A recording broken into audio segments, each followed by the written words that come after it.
اسی طرح سے حضرت محمد علی جناح رحمۃ اللہ علیہ کے دور میں بھی لوگوں نے آپ پہ کفر کے فتوے دینا شروع کر دیے. کوئی کچھ بکے، کوئی کچھ بکے، کوئی کچھ کہے، کوئی کچھ کہے. آپ تنگ ہو کے لندن چلے گئے، برطانیہ چلے گئے. یہ ملک پاکستان کیسے بنا ہے؟ اپنے دل میں اس کی قدر کو بٹھا. آپ انڈیا چھوڑ کے برطانیہ چلے گئے، یو کے چلے گئے. حضرت پروفیسر شفقت صاحب فرماتے ہیں کچھ عرصے کے بعد واپس آ گئے.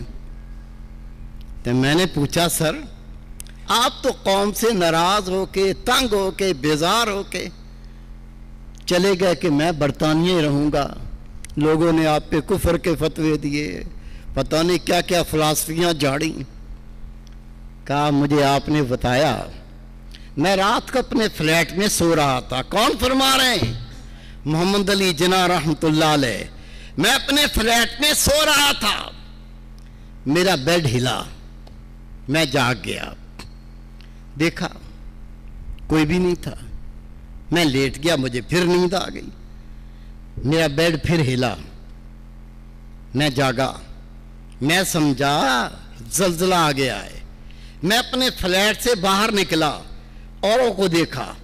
اگر زلزلہ ہے تو لوگ پریشان ہوں گے، اپنے گھروں سے نکلیں گے.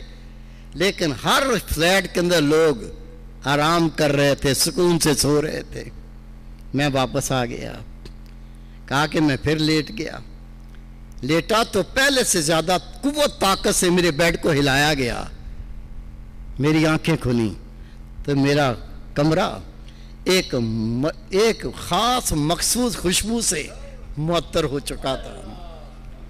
نبی پاک کے جسم کی خوشبو خدا کی قسم ہر بندہ پہچان جاتا ہے جو ان کا امتی ہے، جو ان کا غلام ہے. جب اسے نبی پاک کے جسم عطر کی خوشبو آتی ہے، کوئی بتائے نہ بتائے، جب نبی پاک کی وہ زیارت کرتا ہے، کوئی بتائے نہ بتائے، وہ اپنے آقا کو پہچان لیتا ہے. اس کا دل گواہی دیتا ہے یہ تارے پیارے رسول ہیں، یہ تارے پیارے نبی ہیں، خاتم النبیین ہیں. آپ فرماتے ہیں کون؟ محمد علی جناح رحمۃ اللہ علیہ فرماتے ہیں میرا فلیٹ کا کمرہ معطر ہو گیا. میں نے دائیں بائیں دیکھا تو سامنے رسول کریم حضرت محمد مصطفیٰ احمد مجتبی نور مجسم صلی اللہ علیہ وسلم تشریف فرماتے. آپ نے حکم فرمایا محمد علی جناح واپس ہندوستان لوٹ جاؤ، تیری مسلمانوں کو فوری ضرورت ہے. جا کر تحریک آزادی کی کمانڈ کو سنبھال، میں محمد تیرے ساتھ ہوں. کہتے ہیں جب نبی پاک کو دیکھا میں نے کہا محمد علی تیری اوقات کیا؟ رسول پاک تیرے پاس آئے.